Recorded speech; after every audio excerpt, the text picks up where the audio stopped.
Okay, one more issue on Iraq, just a footnote really, but something that I'd like to touch on.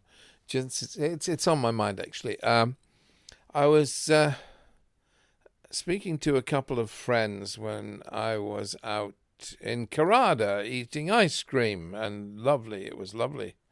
I don't know the name of the place. I should know, shouldn't I? But I've forgotten. It's certainly the best ice cream in Baghdad. Very, very nice indeed.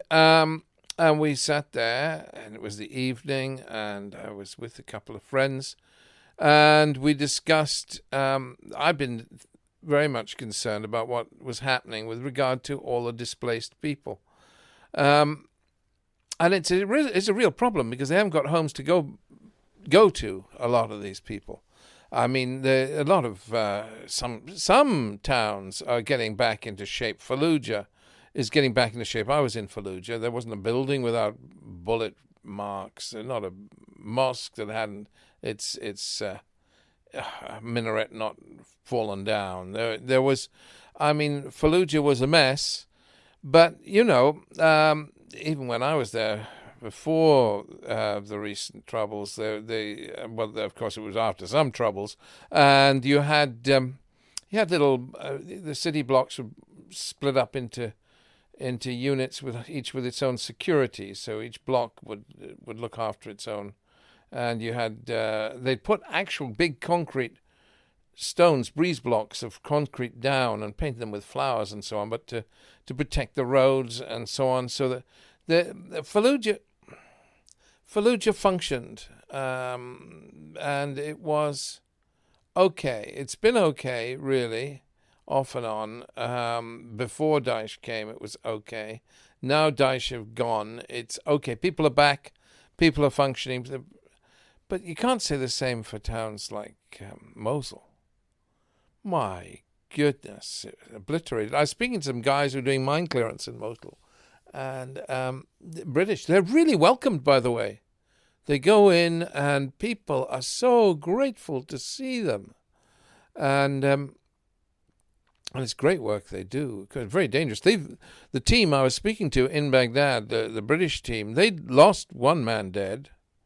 Well, they're going in and diffusing bombs. I mean, there are traps everywhere. They use things like a bullet in a syringe, which is just balanced carefully, and then if you knock it, then it sets off, and the whole thing.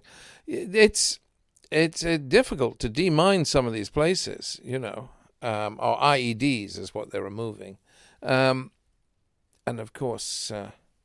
It was like, I mean, the guy who was doing the demining described it to me. He says, like Stalingrad, like going into Stalingrad, everything flat, and the smell of the dead. He said, got to you. But that's not there so much now, of course. That's gone by and large, thank goodness. But what am I trying to say? But then you have, I mean, I was sitting here in Cornwall with a Yazidi girl on the sofa who was weeping. She'd had lost her child. I think it was one of the earlier broadcasts we discussed it. I mean, she was a slave, really. I mean, just been taken by Daesh. And she'd been granted refuge in Germany. All credit to Angela Merkel, who took a lot of refugees. Look, what am I trying to say?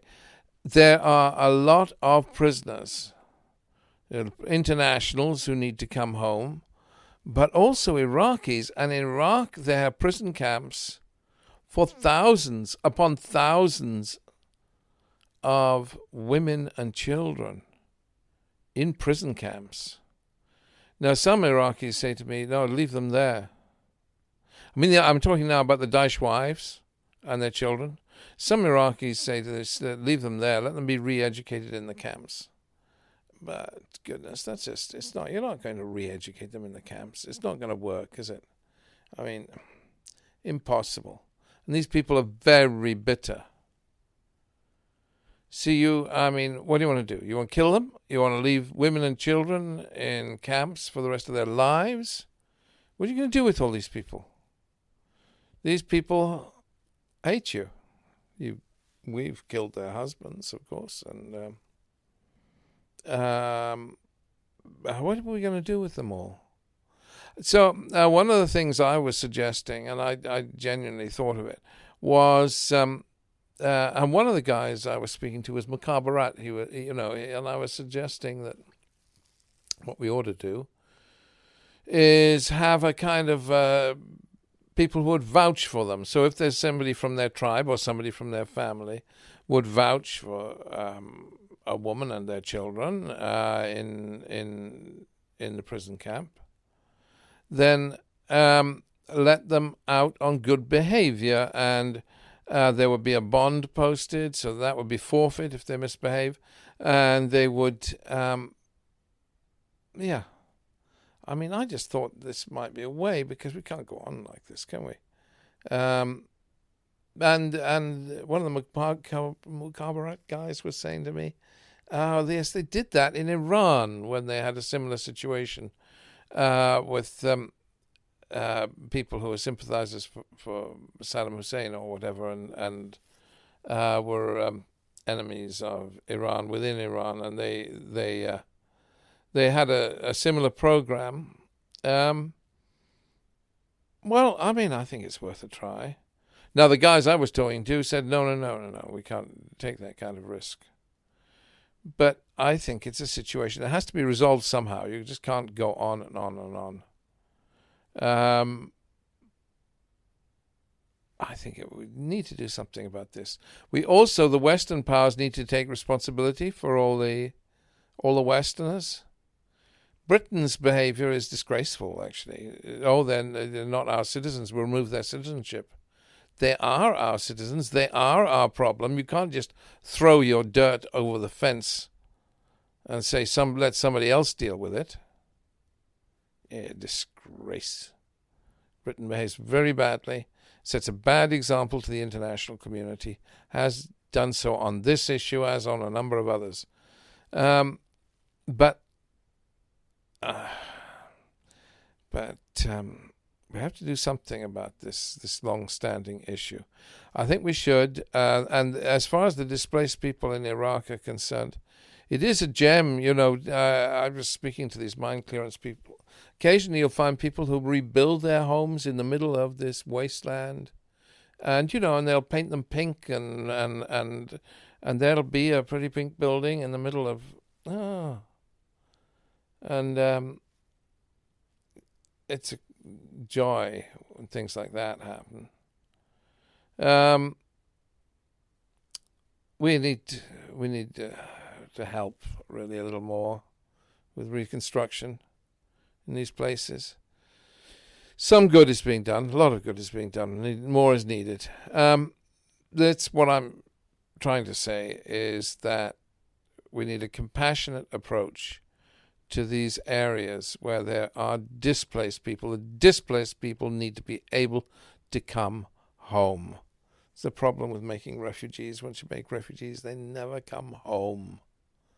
I mean, mostly because their homes don't exist anymore. They've got nowhere to go home to.